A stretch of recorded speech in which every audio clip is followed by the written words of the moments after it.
back in time a little and to pull out some concepts. In our ministry, we're really big on parenting. And parenting does not start when you had a kid. If you're waiting to have a child to start parenting, you're not going to be very well equipped to parent because you have to come into adulthood before that. So we're going to talk about being an adult first before being parents. And the title of the message is Stuck in Time and Why I Blamed Others. Stuck in Time and Why I Blame Others. See, God wants us to come into maturity. He made us and made the whole system of being born as a baby. And he wants us to grow up so we can repeat the cycle. I spent a lot of time this morning thinking of myself when I was in the 5th grade, which was the first grade that I came into the United States. I was in the 5th grade. And I stopped for a moment to think, who do I remember from the 5th grade? And that was a long time ago. But I remember 2 people. I remember a young girl named Miriam and another young girl named Heidi. You can already tell a lot about me in the 5th grade, right? I didn't remember one boy. I don't remember their faces. I just remember 2 girls. And both girls were Spanish speakers, and they were the only Spanish speakers in my class. See, I was new to the United States. I didn't know how to speak English. I only knew how to speak Spanish. And there was a girl, Miriam. She was cute. I remember her because the very first day of class, I liked Miriam. I didn't like Heidi too much, but, you know, I had to be around Heidi to be around Miriam because that was her best friend.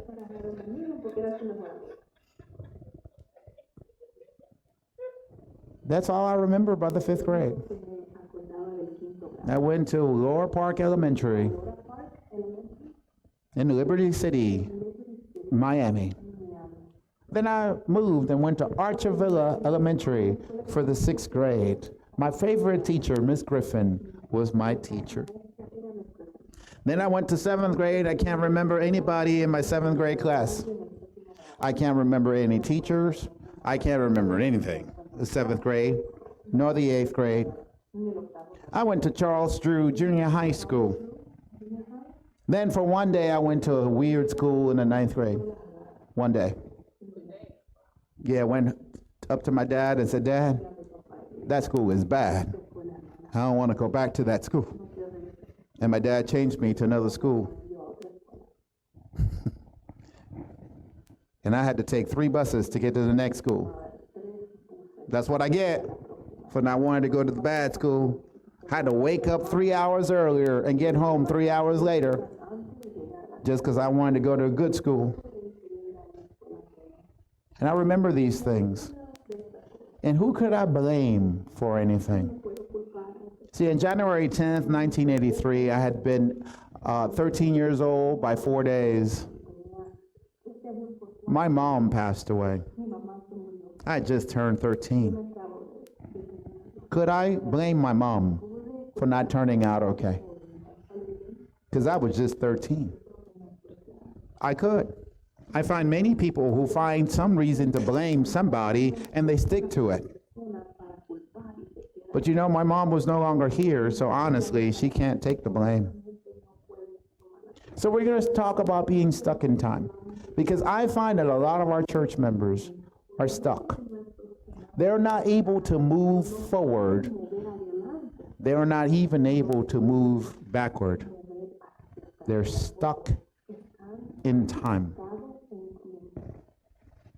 Father, help us with this message today, that it reaches the ears of all of those that should hear it. And for those that have been working on these areas, let it be an encouragement to our souls. We ask in the name of Jesus. Amen. You have a normal human development. See, Kathleen, being a petite person, would have really hated giving birth to a grown woman. That would have meant that that baby would have killed her. Because a grown person cannot have a grown person. They have to start as being infants. I remember when Elijah was being born and the doctor told us that he was going to be a certain size. And we were expecting a small baby. But Elijah didn't get the memo. And he came out really big. And I'm like, boy, you want to mess up my wife. Coming out here so big with such a big head. Because he had a head on him. You know, boys are born with big heads. Who? We see two babies back there. One boy and one girl. They both have the same size head. I guess Elijah was just unusual. He had a tank head. He had a big, humongous head. It was a while before he can carry that head of his. Yeah. We're glad he grew into the head. We got pictures. We can prove it to you. He had a big old head. It is natural to be born as a baby. But imagine if that baby were stuck at 2 years old. Imagine that. The terrible twos. That your baby will be stuck on terrible twos for the rest of his life or her life. See, we have some church members that are stuck on terrible twos. They just get stuck right there. Drama, drama, drama, drama, drama. All about me. It's just me and me and me and me and me and me and me. We need to have a normal human development, which means I need to get to the point to where I recognize I am getting older and I can't do certain tasks because I am no longer the young man I used to be. For me, that's the hardest thing I can do. You know, I recently hurt my arm. I think I hurt my arm just for this message today. Because on yesterday, I had to show my son how to cut wood, and I couldn't really use one arm. So I got to show off as I cut the wood with the axe with one arm. You have to see how my kids are. And you know, and that wood is like, what? The axe just bounces right back up, and it's like, we have a winner, the wood. And I just grab one arm and whoop. And both Adrian and Elijah was like, we can do it with one arm. You can show Elijah and say, it's a fulcrum. You got to use it as a fulcrum. That's not part of the message. So when we cut wood, we'll go there. Because I can't use one arm now, I'm like, carry this, please, because my arm is hurting. I forget, and I start to use both arms, and I quickly get remembered. By the muscle.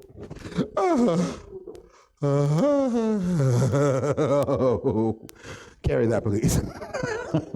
See, we get older, and as we get older, we start giving things to the younger people to do. Not because we don't want to do it. It's because we're getting older, and we start getting pains in places we didn't know we had. It is the weirdest thing. Last week we had this little rehearsal with the dance thing, and then all of a sudden my leg decided it didn't want to work right. And I'm sitting there, and then all of a sudden I'm like, what'd you do? I pulled something. What did you pull? I don't know. That's what I said, it's something. I pulled something. Something was there they didn't like what I just did. So I'm going through the natural process of I'm getting older. But as I get older, I still have part of me that I want to pass to others. And if you want it, you can have it. If you don't want it, it's okay. What I have discovered of being in ministry is that God has made certain standards, and the standards that He's made is for us to enjoy our life. But we have people who fight those standards. And fighting those standards make them be miserable for years. See, I've noticed that. I've noticed that in my own life. If I do what God told me to do, I'm happy. If I do what I want to do, I'm not so happy. And then when I do what he tells me not to do, I blame him for not being happy. Isn't that the truth? You get all stuck. Oh, if you love me, you would have done this by now. And God is like, it's your fault, buddy. I set it up for you to get everything. I told you, seek first the kingdom of God and all his righteousness, and all these things shall be added unto you. But you want to add it to yourself. I believe at times God is in heaven talking good luck. Y'all don't get it? I think that's funny. Because God knows the outcome. He knows you're going to get it messed up. He's like, good luck to you. You want to do what you want to do? Good luck. If you did it the way that God wanted you to do it, you will get it. We got to go through these processes. We start as a baby, become toddlers, we're then kids, then teenagers, then adults, then middle age, then old, then dead. That's the normal one. Sometimes for being stubborn, we skip to dead.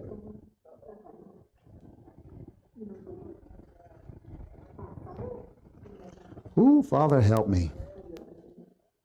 When I was a child, I spake as a child. I understood as a child. I thought as a child. But when I became a man, I put away childish things. When I was a man, I thought like a child. I reasoned like a child. I understood like a child. But when I became a man, I put away childish things. See, everybody have to get to a certain point in our life to where we have to say, you know, I need to stop acting like a kid. I need to stop whining about the things that I'm whining about and just realize that as long as I'm still whining about the same thing, that same thing is going to govern my life and I'm always going to whine about it.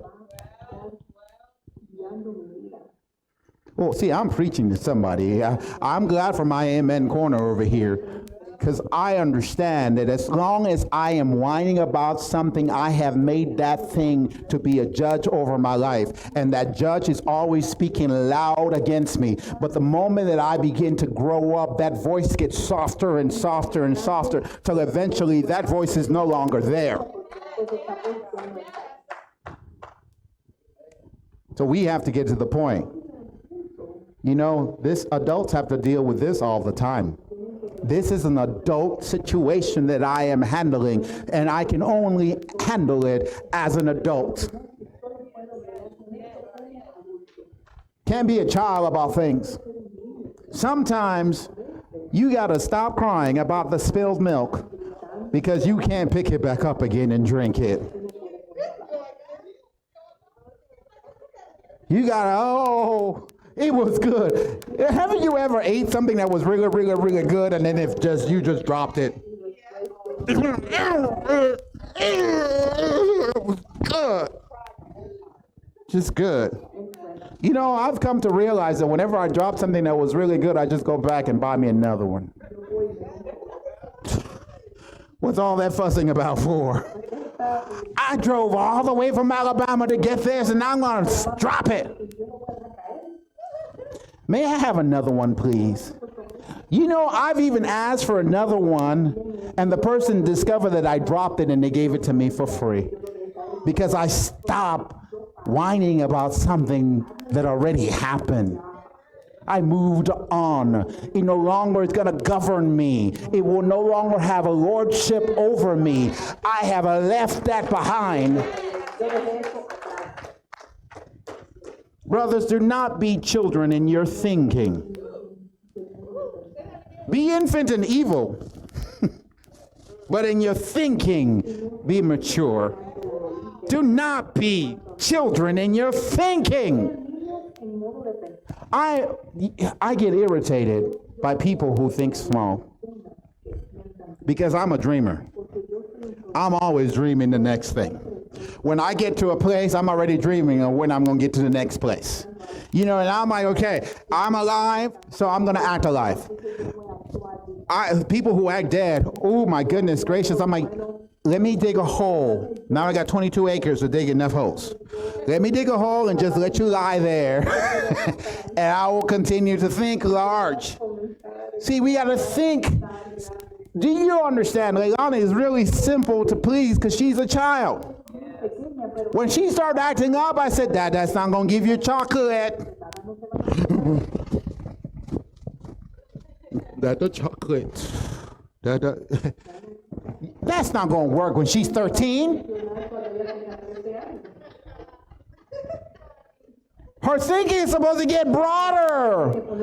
If I can coerce her to behave good by a piece of chocolate at 13, I am very gifted.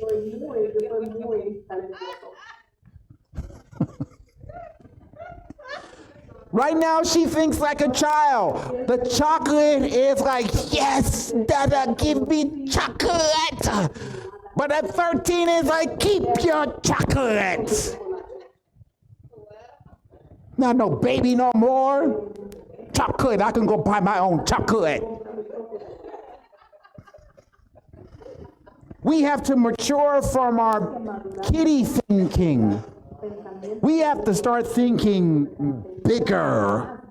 We have to get to the point that we are nauseated with ourselves for acting like children. We have to get to that point to where it's like, you know, oh man, I keep on just acting like a little kid. I mean, I'm going to have to buy my husband a bottle of wine. Because I keep whining all the time. There you go.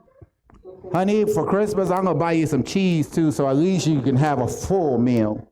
Some wine and cheese. Because I keep bringing the wine in there.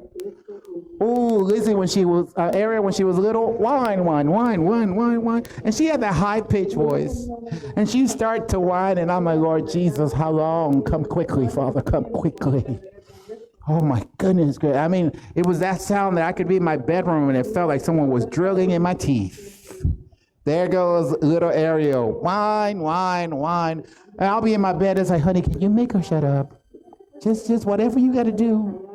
You know, we tried the chocolate. That didn't work for too long. We need to move on from this. Think bigger. Think bigger. You know, when we were coming to this building, this was prophesied how many years ago? Y'all remember the first in January where the word of the Lord came and said, we are getting our building this year. I remember Erica being the one that just started to shout, and it was hushing everyone else. Erica just, yes. And everybody, And when it was time to get the building, not everybody was on board, because some were thinking higher, and some were thinking as children.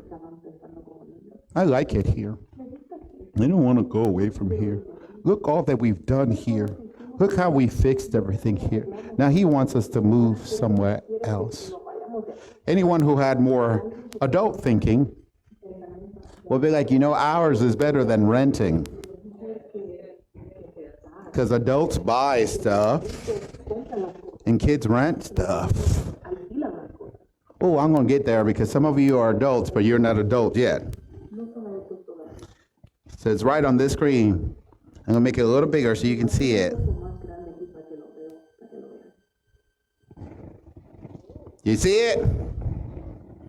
I'm an adult, but not like a real adult. I'm an adult, but no, not like a real adult. I'm sorry, my wife has got the giggles over there. She's supposed to be translated. She got the giggles. I'm an adult, but not like a real adult. What makes an adult an adult? Responsibilities. Responsibilities. If someone is still covering you in some way, you're not a real adult. If you can go to mama every time you need to borrow some money, you're not a real adult yet. If you're still staying under someone else's roof, you're not a real adult yet. If you continually get yourself in trouble and always need to be bailed out, you're not a real adult yet. Man, it seems like we have failure to launch because we have a lot of our youth who fit in this area. I'm an adult, but not like a real adult. But isn't it amazing they're not real adults, but they feel like they have the opportunity to take advantage of all the options that real adults have. They want to do all the stuff that real adults do without the responsibility of getting themselves together. Why are you talking about this? Because some of these not real adults become parents too. Here's the reality. God gave you organs that at a certain times they'll be triggered by hormones, and those hormones will allow you to carry a child and produce a baby. But that does not make you an adult. It's being able to take care of your responsibilities, being responsible. See, when my wife and I, we bought a house, and she was 18 years old when we bought our house. Yes, my wife was 18 when I bought my house. Bought a house, and it was a big house with a swimming pool and a basement in Miami. You know how hard it is to find a house with a basement in Miami? My house had a basement in Miami and a swimming pool, a built-in swimming pool. It had fruit trees, and we got in there, and I'm like, you know what? It's lonely in this house. Let's have some kids. And my wife is like, what? I thought you didn't like kids. I said, well, I'm starting to feel weird. Like I want more than just us. So she got pregnant, and I'm paying for my house, and we love our house. We fixed it up and everything. And then we had the FBI to knock on our door one Monday morning, and the cameras from the news are on my yard. And the FBI says, we have a search warrant for your house. And I'm like, what in the world? Why you have a search warrant for my house? And they went in and just ripped my house up. They pushed me out the way and just ripped my house up. And come to find out that the person that I bought the house from assumed someone else's identity when he bought the house. Therefore, when I bought the house, I bought it from someone else. So it wasn't my house. So I was given 24 hours to vacate the property. I did nothing wrong. I'm being a responsible adult. I was putting all my money in my house. My wife is 2 weeks overdue. And we had no choice but to get a rental truck and put all our stuff in storage and tell my in-laws, can I stay with y'all, please? I would love to tell you that it was a wonderful time of my life, but I hated every moment of it. I hated every moment. I stayed at my in-laws for 3 months, and that was too long. I thought I stayed in my in-laws like 30 years. That's what it felt like to me. You don't understand. My mother-in-law liked to cook with a lot of garlic at 3 o'clock in the morning. And I'm asleep because I got to go work. And I wake up. I can't see. My eyes burn because there was so much garlic that every morning at 3 in the morning I woke up with burning eyes.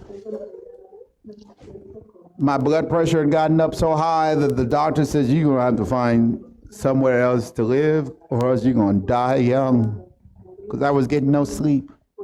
But after 3 months, we were back to an apartment. Hey, not a house, but at least we're paying our own thing. We're doing our own stuff. You know, we are our own adults. We don't need to rely on anyone else. See, and I see our kids. They're different. Our 20-somethings, they don't want responsibility. They want to live under other people, and they're happy about that. Well, you're not a real adult. You're an adult, but you're not a real adult, because a real adult is responsible. Being passive-aggressive is manipulative behavior. Be a grown-up and say out loud what you want the person from you to. I can't even read it. I can't even read it. I'm sorry. I just can't even read it.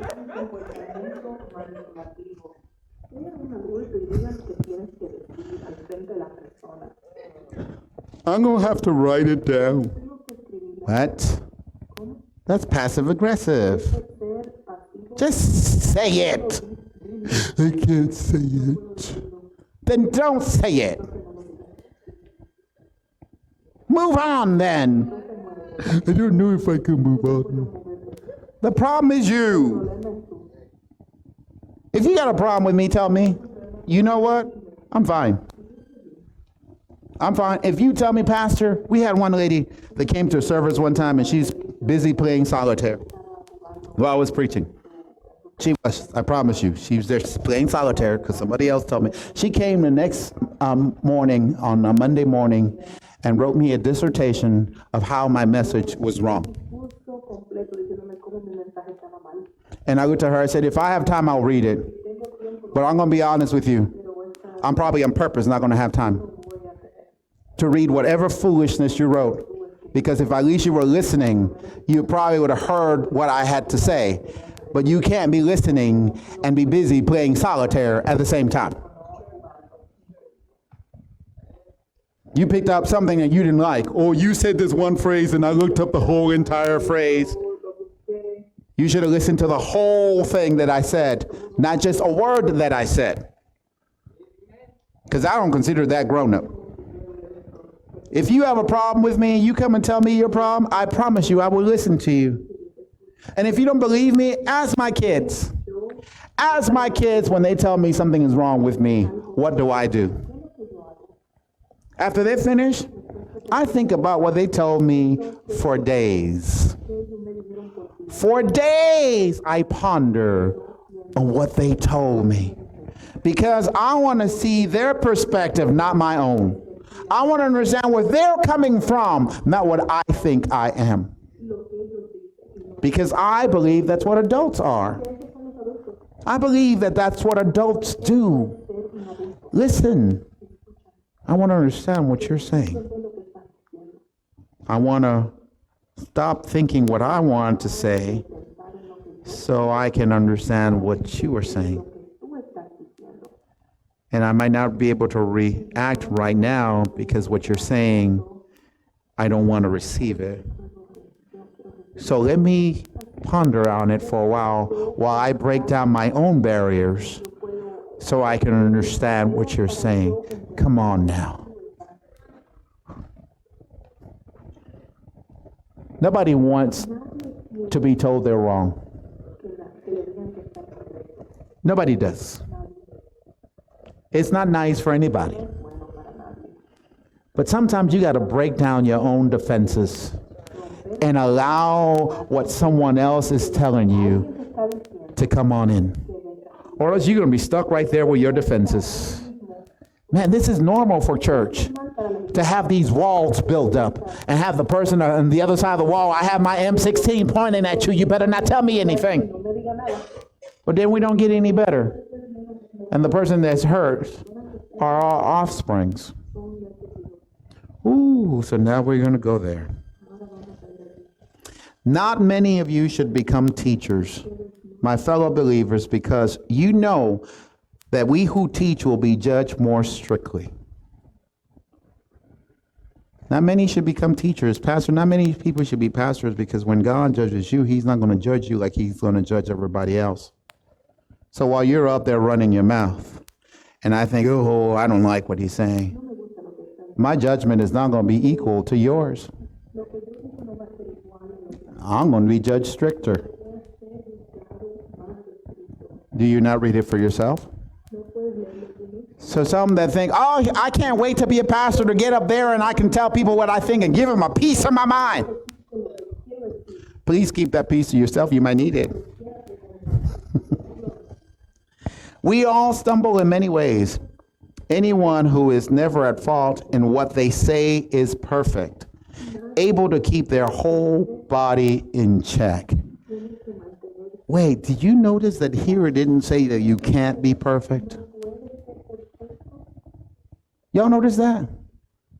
See, Abram, before he became Abraham, he was Abram. And Abram started to do this sacrifice for God. And what he did, he made the sacrifices and he cut them in half and he put them there in halves. And he was trying to all of a sudden just shoo all the birds away. Stay away from the sacrifice. Stay away, stay away, stay away, stay away. And he got so worn out of doing that that the Bible says he fell asleep. And between the sacrifice, here comes the presence of God walking in the blood. Because it's the blood that Jesus shed for me to make me perfect. And as God walked in the blood, Abraham he woke up and God says, stand up, Abraham, and be thou perfect. Come on, Abraham, stand up and be thou perfect. You're not hearing me. Stand up, Abraham, and be thou perfect. I'm trying my best. I remember when we used to get that grade for what we did and the grade for how we tried and the grade for conduct. Y'all remember that? I got an A1A. Some of y'all too old, too young, you don't understand that. We used to get that grade, A1A. A1A was what you wanted. A1A was, if you got a A3F in my house, you're going to get a whooping. A is what you got for the class. The 3 is how much you tried. 3 is the lowest. 1's the best. 1, 2, 3. The F was in conduct. My dad says you better make an A in conduct in all your classes. That takes nothing. You better make an A. If you come in here with a B in conduct, you're going to get a whooping. Ooh, I remember I got a B one time because she gave everybody a B. Ooh, I begged and pleaded. I told that teacher, I will get on my knees for you to change that grade to an A. If I get a B, you might not see me tomorrow. I might see Jesus. Y'all don't know, she changed that grade. Man, my tears started to just come. You haven't met my dad. He's gonna whoop me. She said, but you're one of my better kids in my class. Then give me an A. You don't get a whooping for all the rest of the class. Let them get whoopings. See, and as a Christian, you're not getting graded for your effort. Oh, he really tried. I said this last week or the week before. And Ariel went and asked somebody what was the message about. And I remember the message. I said, do or don't do. Don't try. Do or don't do. Don't try. And she asked this individual and said, oh, the message was about keep trying. They missed the whole message. Because that was the opposite of what I said. Do or don't do. How many of you in college and you getting a grade for trying? You get graded for do or don't do, right? Do or don't do. That's what you get graded for. Do and don't do. How many of you in your job get paid for trying? Anyone here got a job that they get paid for trying? Why we come to church and I'm trying? That's what kids do. Kids try. Grown-ups do. Our whole life is based of do and don't do. Our life is not based on try. That's kids. Come on, kids, try your best. Come on, kids, try. Come on, try. Come on, somebody get up and try. Adults, we know you got a job, and I'm trying my best, boss. You're fired. I expect you to know this by now. Todd back there's a boss. I wonder how many times he's fired people for trying. I'm sure they have gone as I'm trying my best. Y'all see that look? Because that's probably what Todd is thinking. Try your best. You need to try your best at home. You need to have it together here. You know, he works in a pool area environment. Could you imagine some little kid is drowning and the lifeguard said, I'm trying to get there? Try, you better get there, no try. You have someone's life in jeopardy because you're trying.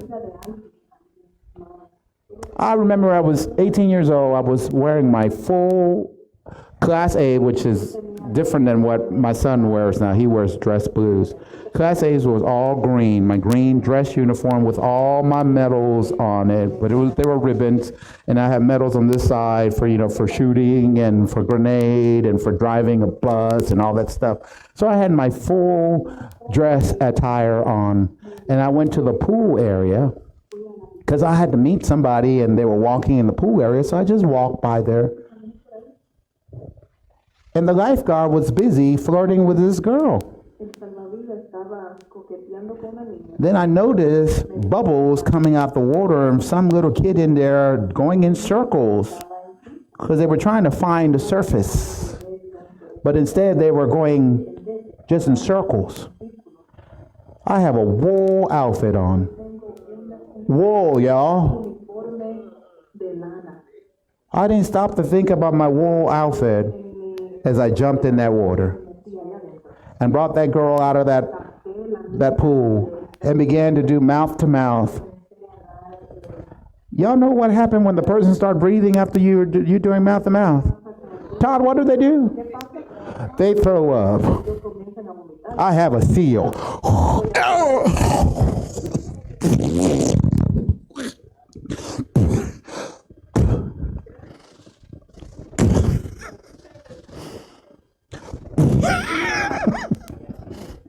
See the little baby, the little kid breathing again. You know what happened to that guy that was supposed to be a lifeguard, right?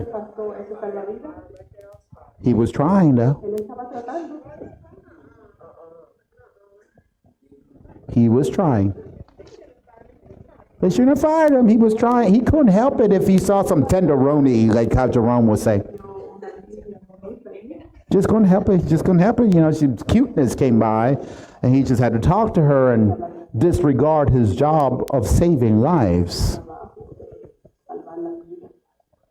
We don't try, we do. Or we don't do. Please don't come to Pastor and tell him you're trying.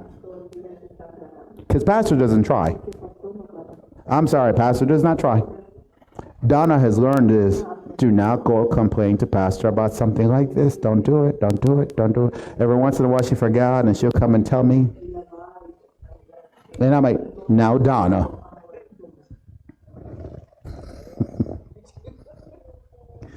We do what we don't do. We do what we don't do. Now, God wants us to do. The don't do is a cop-out. So today I tell you, we do. For some of you who are more mature, you got it. You got it. You're more mature, you understand. Hey, I'm on the winning side, we do. The don't do is for those that just want to stay stuck. We do. We don't try. We put it in our mind that we're going to succeed in what we started. And we don't stop until we reach success. We're going to continue to do, because doing has always times of relief. And then you got to do some more. What do you mean by that? You take 4 classes per semester, and you're full-time, and you pass all 4. But you have no degree yet. So guess what you got to do next? Take 4 more classes. You pass all 4. Yes. But you don't have a degree yet. So what do? You take 4 more. Come on, somebody understand what I'm saying. And then when you get to those last 4 classes, I'm about to graduate. You're going to be like Jennifer out there when she's getting that bachelor. Yes! Yes! And yeah, she look all ugly in that picture. She does. She look tore up. She does. That one picture, she looks and she's like, all the stuff is coming down, and she's like, and she says, you just don't know how long it took me to get here. It took me a long time to get here, but she did. She did. She got the degree. And then she decided, I'm going to get another one. Almost finished with that master's. Lots of series of do. Ooh, I like this picture. It's really, all right, we're going to go to Old King James Version now. We're going to do a lot of D's. For when for the time ye ought to be teachers, you have need that one teach you again, which be the first principles of the oracle of God, and are become such as you have need of milk, and not of strong meat. For everyone that uses milk is unskillful in the word of righteousness, for he is a babe. But strong meat belongeth to them that are full age, even those who by reason of use have their senses exercised to discern both good and evil. Ooh, that is a mouthful altogether. See, as long as the message is watered down, you're a bunch of babies. It's amazing how we like to go to church to hear watered down messages. We want feel-good messages. You know, make me uplifted. Don't tell me about the stuff I'm doing wrong. Just stick to the basics. Let me feel good. But see, you cannot use your senses, because the senses start working better with maturity. I'll explain what I mean. Elijah, when he was a baby, we bought him this little baby bottle. And we put the baby spoon in there and put the spoon in his mouth. And he was loving it.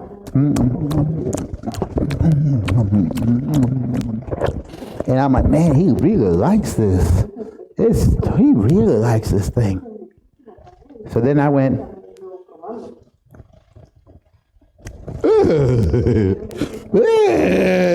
boy, you don't know what good food is.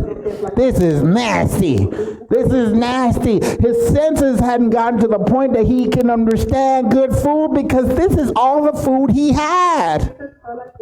So what he had is like, it felt good in the mouth. It's still good. It feels good. It's different than milk. I like this, but it's nasty. Have you ever tried that steak and potatoes?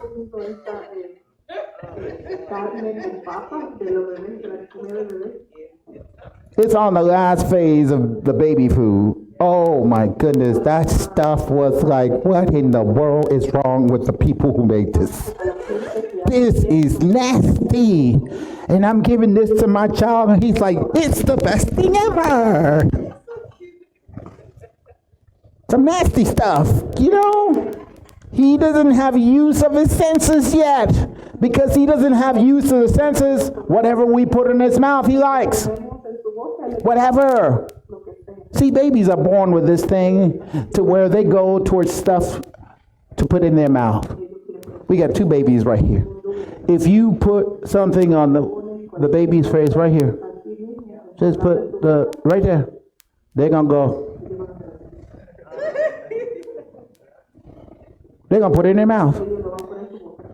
And the oral stage lasts for a really long time. That's why you take that out of your mouth. Take that out of your mouth. Just put a roach in his mouth.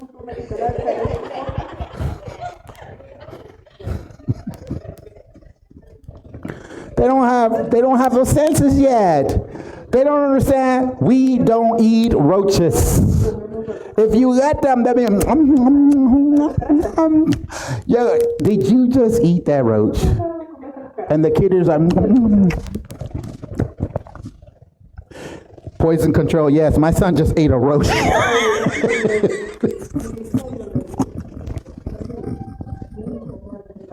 Y'all don't know, we call poison control a lot. It was a lot of poison control. Poison control. One time Jennifer called poison control, and they said, what's wrong, Miss White? She's like, hold on. How you know who I am? This is before caller ID now. She said, because you call here so much and you're the only one with an accent.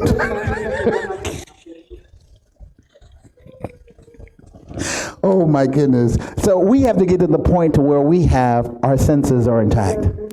That we can take solid food. What is solid food? Solid food are those foods that your body has to tear down. Oh.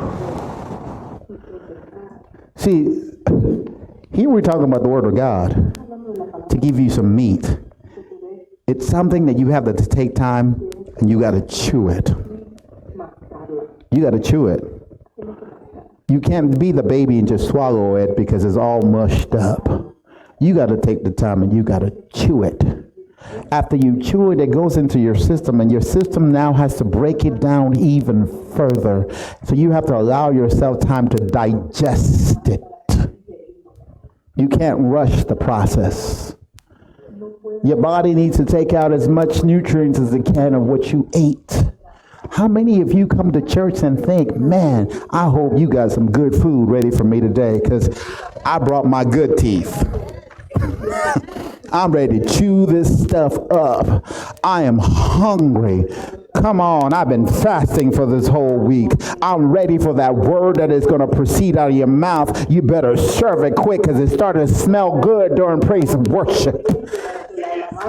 Come on, you just bring that word because I am so hungry that I can eat a whole entire cow. Come on now. Give me something that's strong, something that sticks to my bones. I'm so tired of that slim, fast food. I want something that you can see that I'm eating. I remember when I got married, people saying, she's feeding you good. And I'm like, I do the cooking. She's not no feed. I'm cooking the same thing I always cook. Your wife is not cooking. She don't know how to cook. She don't know how to boil water. She know how to cook now, though. She didn't know how to cook then. Aren't you glad that people mature? Could you imagine if my wife was still stuck in time? I'll still be cooking. Still every day.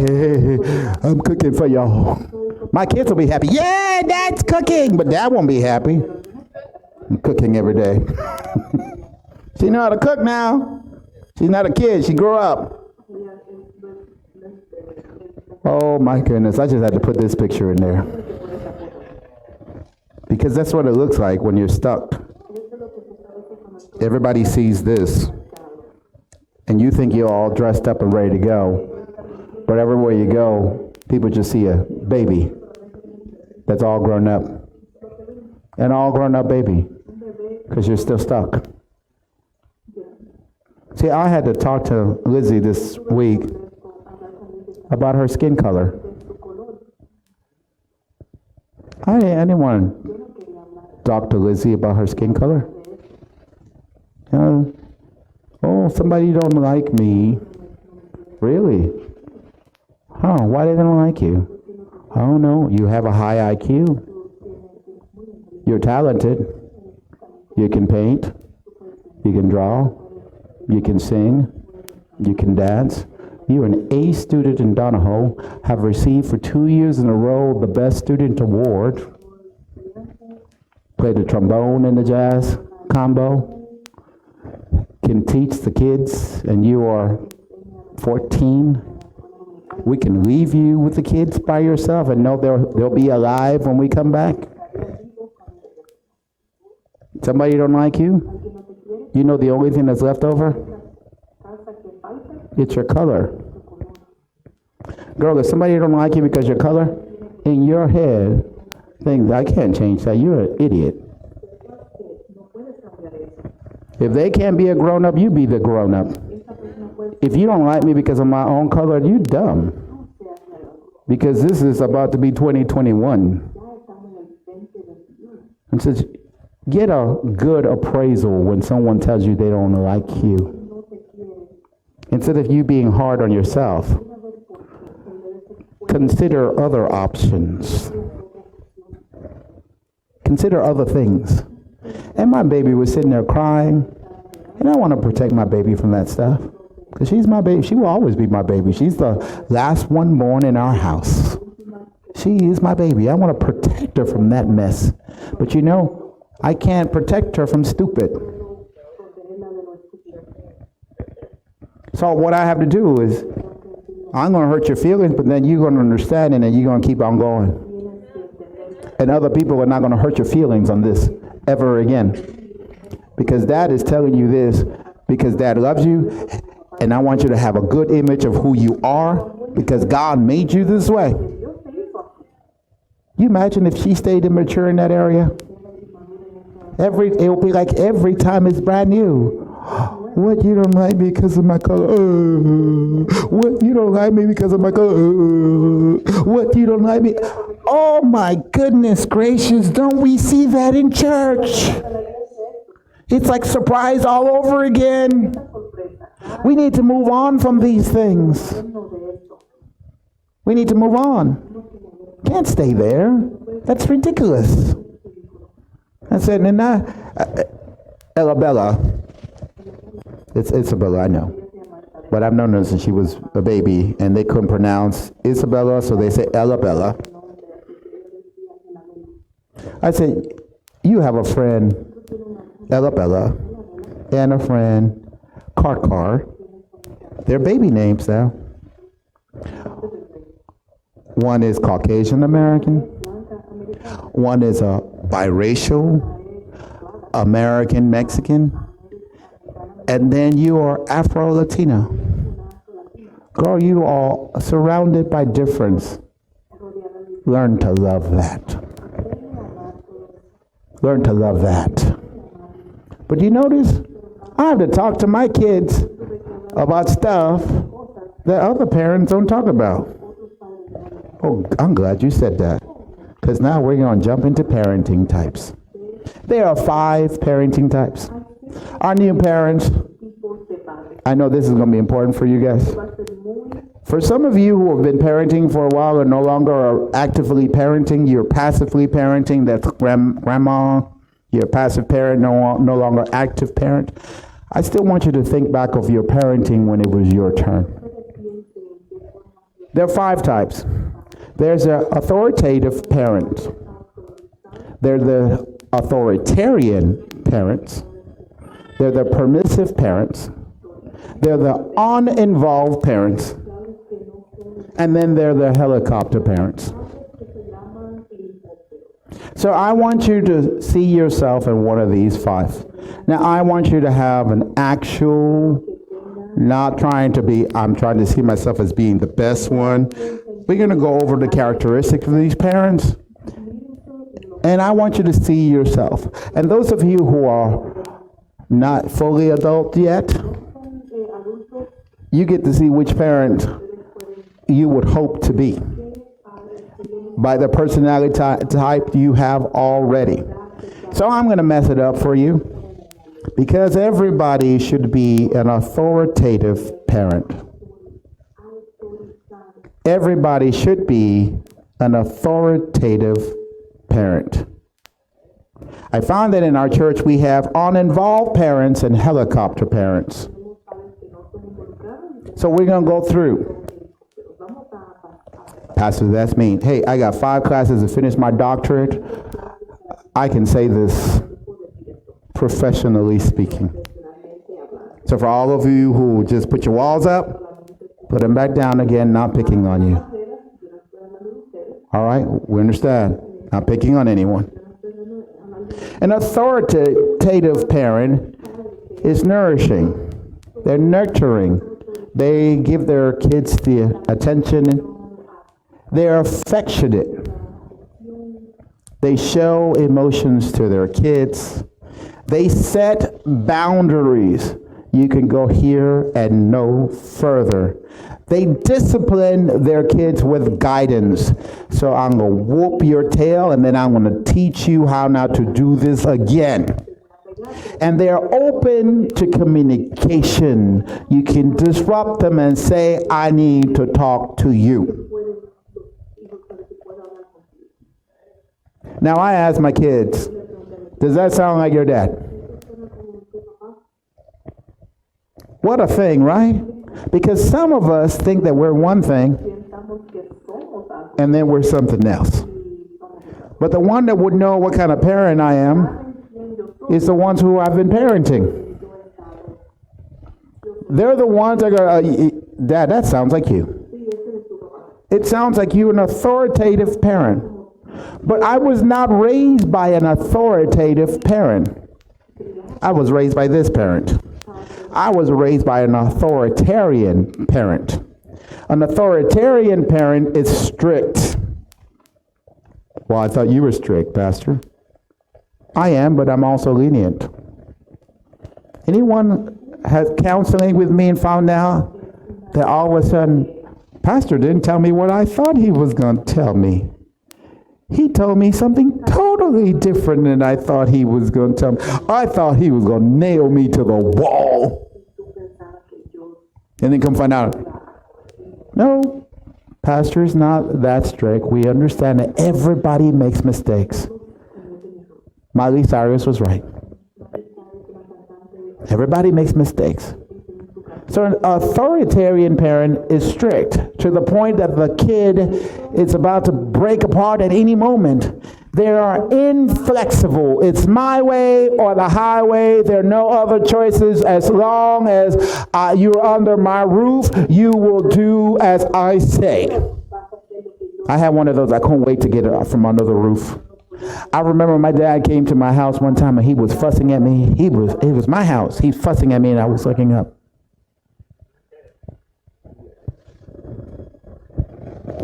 And he's just fussing. What you doing? Well, I'm talking to you, and what you doing? This is my roof. I'm not under your roof no more. This is my roof. Because he had that thing, as long as you're under my roof, you're going to do what I told you to do. I said, that's why I went to get my own roof. So I can do what I want to do. You're in my roof. So now you got to go. Bye-bye. Yeah, I did kick my dad out of my house. I wish I would tell you I did it one time. But I've done it many times. Because he was an authoritarian that up to now, he would still speak to me as if I was a little kid. And you overstayed your welcome. Love you, Dad. You gotta go. You gotta go. Strict, inflexible, high expectations. You are not allowed to have a bee in this house. You got whoopings for bees. You got whoopings for bees. You got whoopings for bees in my house. No wonder you make all A's, Pastor. Adrian comes with a B. What do I tell Adrian? Try harder. Try to make an A. B's okay. B's all right. Try harder. See if you can make an A. But B's an okay. C is not okay.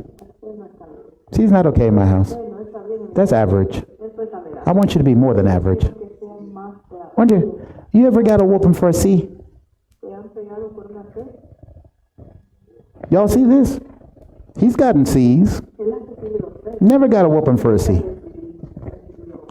I'm going to give a whooping to my child for a C. Encouragement. Do better next time. Come on. Do better than a C. You have it in you. Punishes rather than discipline. What's the difference? You get punished for everything. Oh, somebody did it. You better tell me who did it, or all of you get punished. And everybody got punished. For what? What are you teaching me? What lesson am I going to get out of this? That you can punish me? Last one. Tiger moms. Go to a game, you're going to see some of these moms. Lately, it's been dads too. Going to go and fight the referee.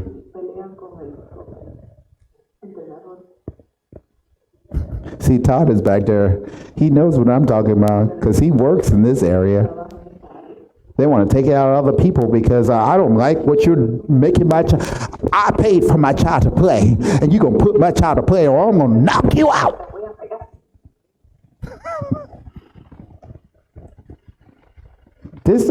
None of this sounds Christian to me. Does any of this sound Christian to you? Is God strict and inflexible, has high expectations and punishes rather than discipline, and has a tiger personality? That's not like my God. It's not like my God. It's not. So we shouldn't have this in church, and we don't have anybody like this in our church. Thank God we don't have any. Now this parent get on my nerves. I'm just telling you. The permissive parent. They're very nurturing. They're very affectionate. Those two qualities are good. Few or inconsistent boundaries. Child can do whatever the child wants to do. And then when the child gets really in trouble, what did I tell you? You didn't tell them nothing. I was right here. I haven't heard you open your mouth. You're just trying to save face now. Takes the role of friend rather than parent. Takes the role of friend rather than parent. If you need to have a child to have a friend, you are a lonely individual. See, I've told my kids, Elijah, he got some size now. He went to the army, got some muscles, and he comes to my house and he got little, he got muscles in his earlobe and stuff. Just got that tight body and stuff. And come to my house and he spoke to me in a certain way, and the first thing I did was raise my hand. I said, "You are not my friend. I will knock you out." I'm sorry, Dad. I'm sorry, Dad. I'm sorry. I said, I didn't need a friend. That's not what we decide to have you for. I didn't need you to be my friend. I hear that from parents. Oh, my son is my best friend. Oh, poor you. Oh my goodness. Somebody bring the olive oil. Let's go pray for this person. His child is his best friend. Oh my goodness gracious, of over 6 billion people on the planet, he needs the one child that has to love him no matter what. Has to be his friend. Come on. We didn't raise our kids to be our friend. How sad is that? See, when Leilani called me pastor, I didn't like it. I'd rather her call me Dada than pastor, because Dada is higher than pastor. I'm my son's father. Why do I want to be his friend? Father is higher than friend.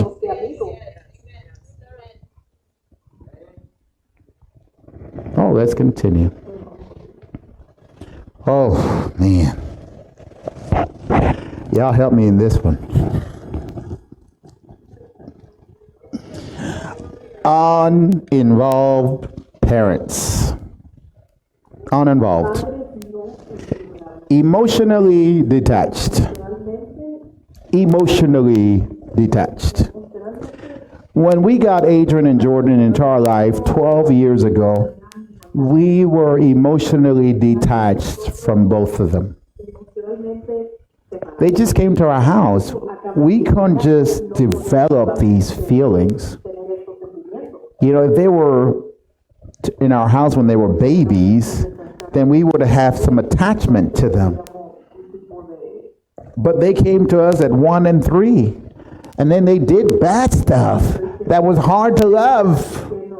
And my wife said, "Oh, honey, I feel bad for them because I don't love them. And it's going to be hard to raise them, and I don't love them." And I looked at her and said, "Honey, we're not trying to love them.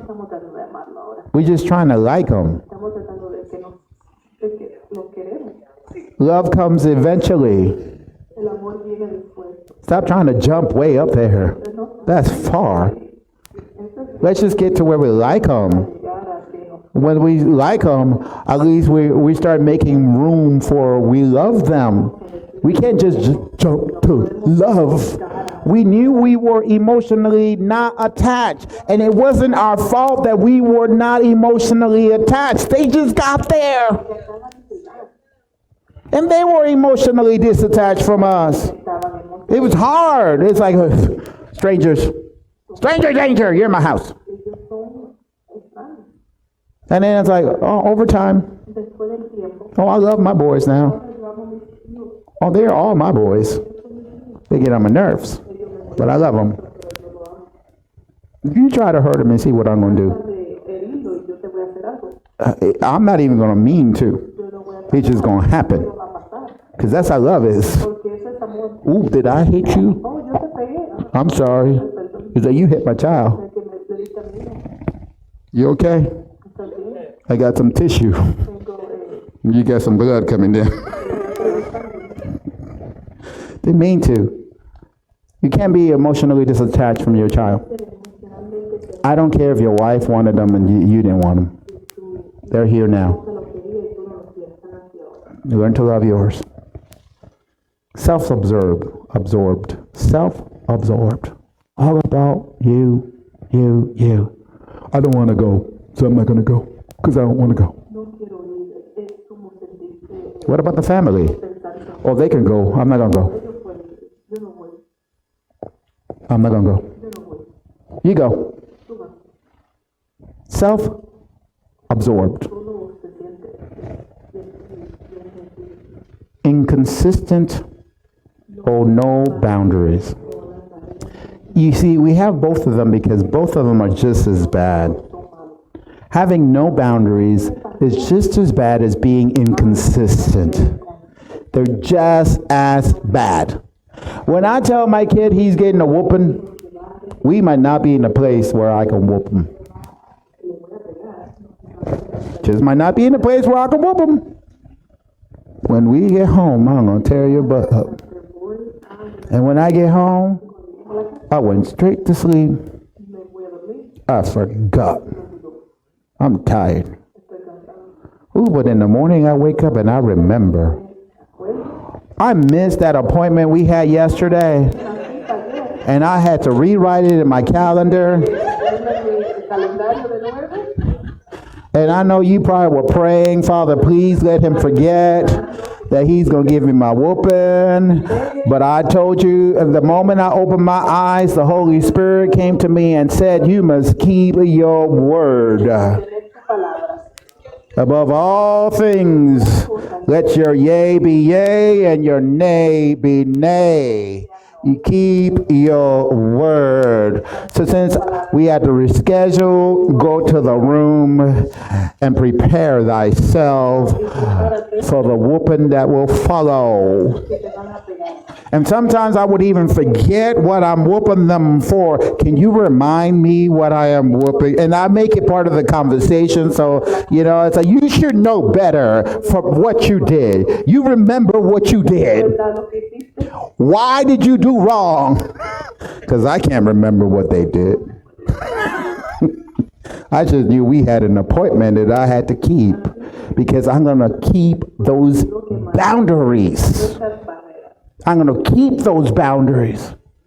And the older they go, the more I move that boundary line.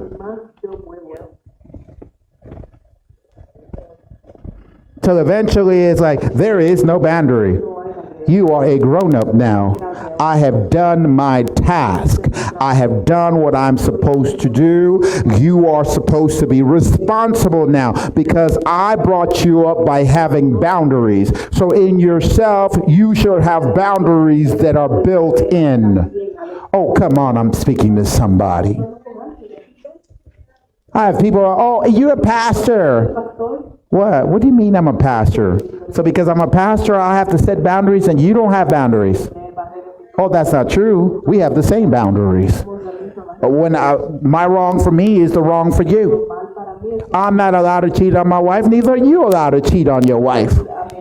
I'm not allowed to be flirting with women. Oh, you imagine that. Somebody, oh, honey, you look really, really good. Oh, suck it now. Pastor, not allowed to do that. You're not allowed to do that either. Love your wife. It's the one you have. We teach our kids to be able to have boundaries that are now built in. We no longer have to reinforce those boundaries because the boundaries are now in them. I'm not allowed to do this. Why not?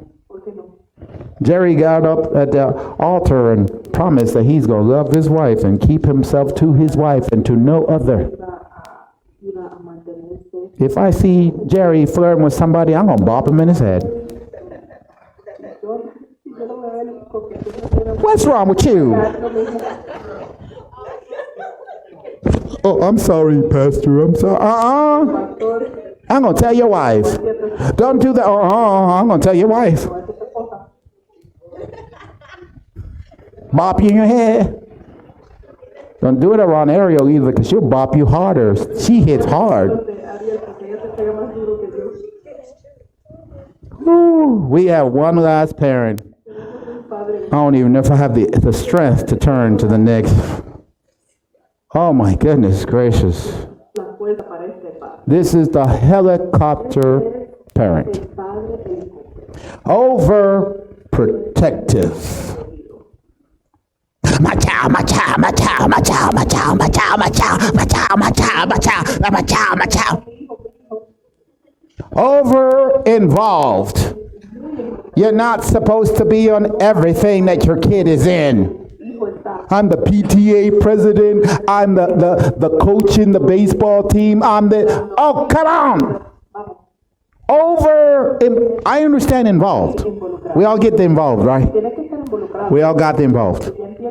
The over-involved is the problem. That you are always there. You're getting on my nerves. Always there.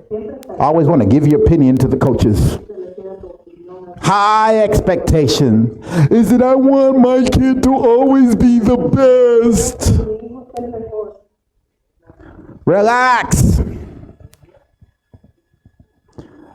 Relax. Inflexible. Your way, and it's the only way. And you want everybody to do it like how you said, because you're going to be right and everybody else is wrong. Emotionally attached and meshed. Emotionally attached. What does that look like? You got a little kid that every struggle that little kid goes through, you're going through that struggle with that little kid.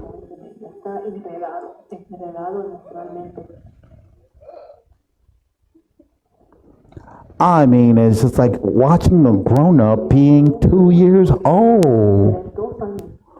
Why you did that to my baby? What baby? My baby. Wait, I teach middle school. I don't have babies in my class. What baby? So and so and so and so. And she told me what you did to her. Excuse me, you need to go talk to a counselor because I didn't have enough school to deal with you. I'm sorry, you got to talk to somebody. I don't teach elementary. You go, please, over there, please. I got to teach my class. And then I got to go forget that I just had that experience with a parent. Emotionally attached. High interactions. You know what I have found out about people that are parent like this? They are overprotective, but are not protective about their life with Christ. They're over-involved,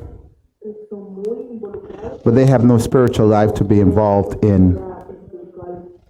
They have high expectations of others, but have low expectations of themselves. They're inflexible, and with their relationship with Christ, they're very flexible. I'm talking about their personal life. Oh, I couldn't show up to prayer today because, I had stuff to do.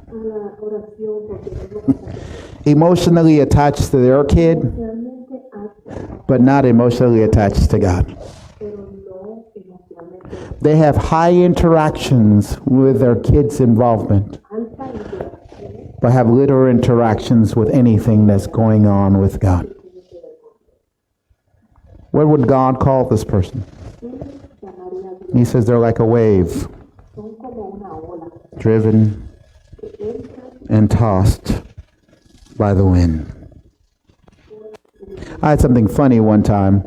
We went to the beach and one wave knocked Chris over. And a next wave came in and hit him again, and hit him again, and hit him again. We shouldn't have been in that water that day. The waves were hitting too hard. But we went to go save Chris from the waves, and then afterward laughed that it was funny to be driven and tossed by the wind. But if you're the individual that's stuck, that's not funny. That's not funny. Our new parents, we want you to be well-rounded. You have to start with yourself, well-rounded yourself, and give that to your baby. Give your baby a chance to be able to make mistakes, and you give them boundaries, and you teach them that little mistake that you make, you're not allowed to make that mistake, because we're aiming for you to be a grown-up. We're aiming for you to be a grown-up. We're raising you from a child to be a grown-up. We will move those boundary lines as you have proven to us that you can handle it. See, we come to church and we have to deal with all 5 parenting style. All 5. And who has to deal with your kid? The kids ministry. The kids ministry.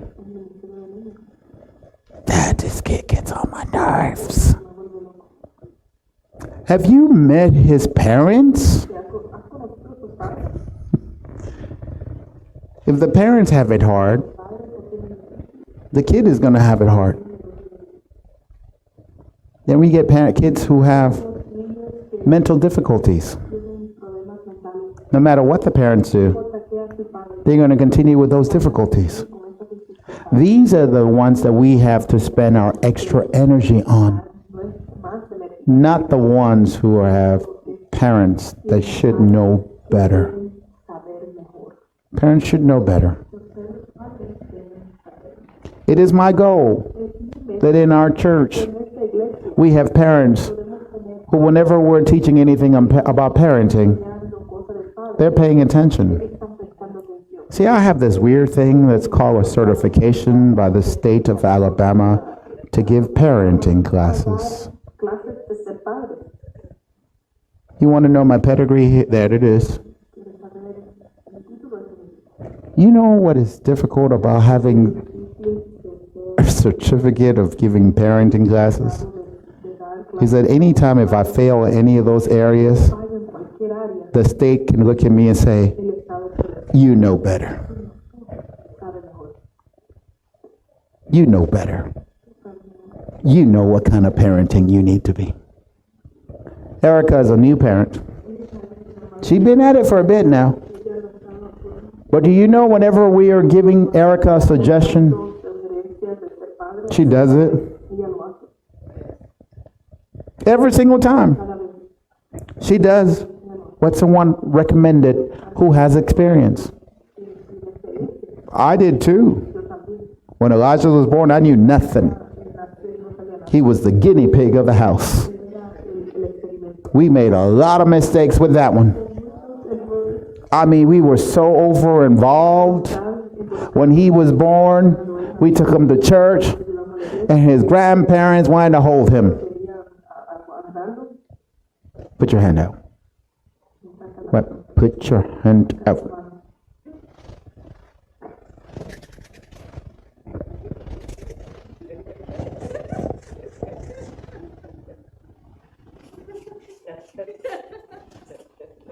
There you go. My grandbaby. This is my grandbaby. There you go.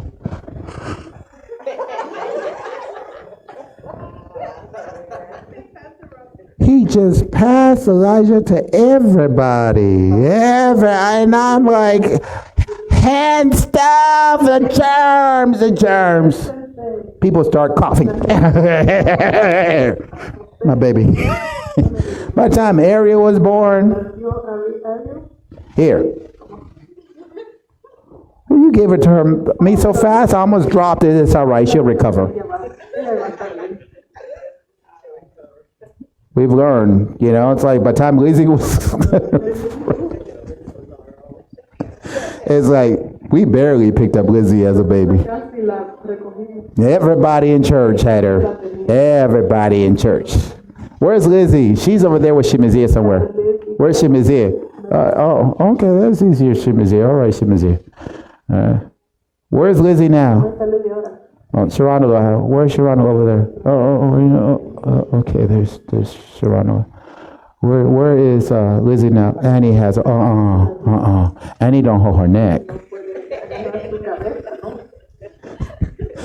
Annie said Lizzie was too lazy.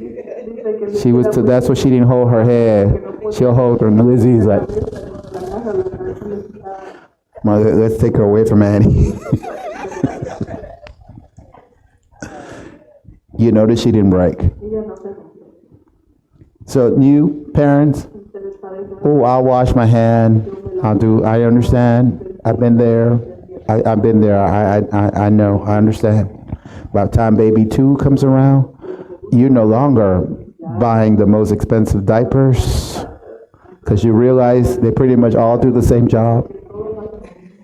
There's some that are really cheap that don't do it. They end up peeing and it comes out the side. It's like, what's the purpose of having a diaper? It don't hold a thing. Just come out one leg, Well, other than that, the other ones, they all do the same job. You don't have to buy Pampers. But if you want Pampers, we'll get you Pampers. We understand. We've been there. You see the flexible? Did y'all see that? I'm flexible. I understand. I've been there. I'll be very, very cautious with your baby, and I won't do what my father-in-law did. Passing around to everybody. But baby number 2 is going to be different. You feel like, I know what I'm doing now. I've done this before. And then you get the people that are telling you advice who never had a child, and you're like, be quiet, shut up, don't tell me anything. Not my first time. We all understand this, right? We all get this. So I want to be that parent. Like God is my parent. I want to be like how God is a parent to me. God sets boundaries. And as he trusts me, he removes some boundaries because he knows I'm no longer going to break that because I've learned better. God is not strict. Isn't that a weird thing? God has two wills. Did you know that? God has a perfect will and a submissive will. What does that mean? God will love for you to do it in his perfect will. But sometimes you're going to miss it and you're going to do it somewhere else. And God says, that's all right. I'm giving you permission to do that too. He's not that strict. So what do we want? Well, we want to raise our young men and our young women to not just have age, but to be real adults. To go out and get your own place, work your own job.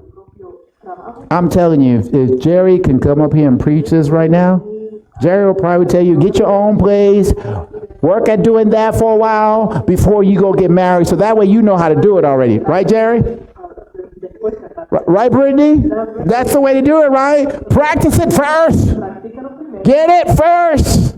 Because it's hard when you're doing it for the first time together. It gets hard. We're both inexperienced. My wife, when she married me, I'd already had my place for like 5 years. I already knew when I first got married, she got on my nerves. We had a different problem. See, we had a bathroom that had two doors. One door went towards the living room and the kitchen, and the other door went to our bathroom.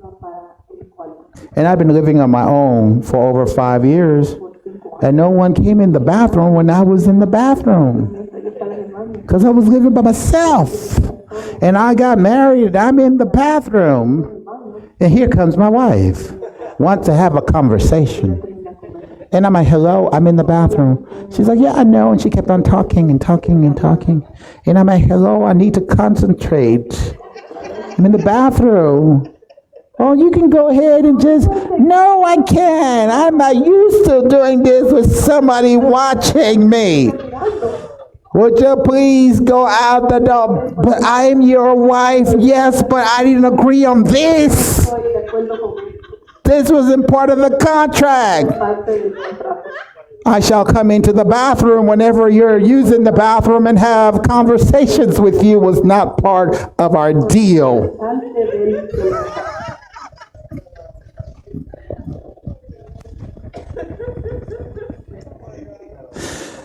I would love to tell you that she got it. 25 years later, she still comes in the bathroom. Still comes in the bathroom and have conversations while I'm trying to focus here, trying to concentrate. And then she'll say what she have to say, and then she says, I'll leave you to your business. I'm like, but you interrupted my whole system now. Now I'm a little backed up. Now I can't go.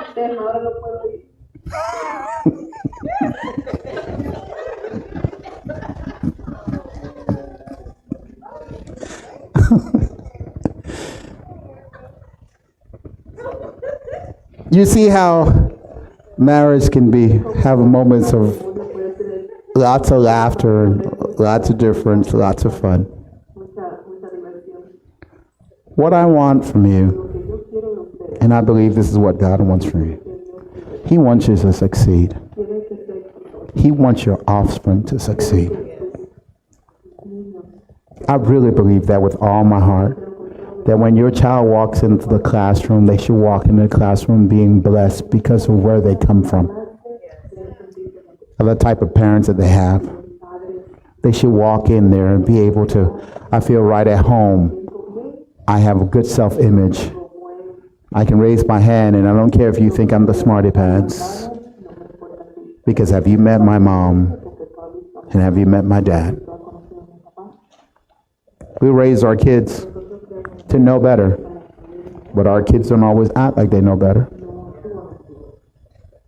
They don't always act that way. But once we've done our part in parenting, we move to coaching. I'm now your coach. I'm not your friend. I'm your coach. You know what that means? I can tell you what to play out there in the field, but you're in the field. You can always change because you're the one that's in the heat of the moment. See, that's what you're raising your child for. And whenever they decide to do different than what you ask, and it turns out good, you get the credit for it. But when it turns out bad, you also get the credit for that. I want us to be successful coaches. Get there and raise your child to be able to discern the game and play it well. Because I would love to wear that ring at the end of the season. Come on, I'm speaking to somebody. God wants us to get this parenting down pat. And when you have someone who knows about parenting that's giving you advice, at least listen to it.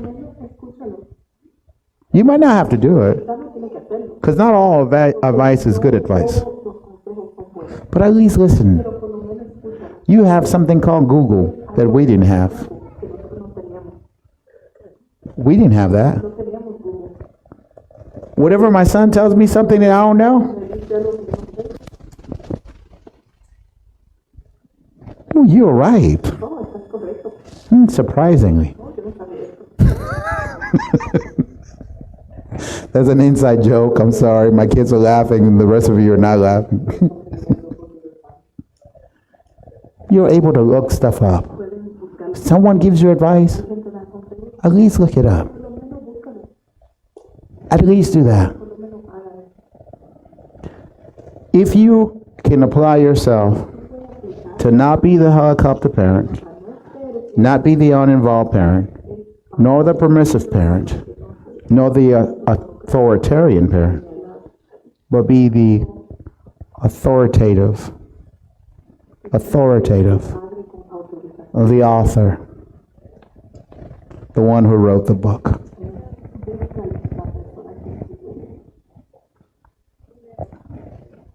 See, my Father wrote the book. My Heavenly Father, He's the author and the finisher of my faith. If you can just do that, be bold. Sometimes it just takes boldness to be a parent. It does. And you're going to make mistakes. You're going to make lots of mistakes. And when you make mistakes, acknowledge you made a mistake. I messed that one up. Can we have a do-over, please? See, you're teaching in doing that. If you can just open up your heart and be authoritative. One last verse and we're finished. Each of you should look not only to your own interests,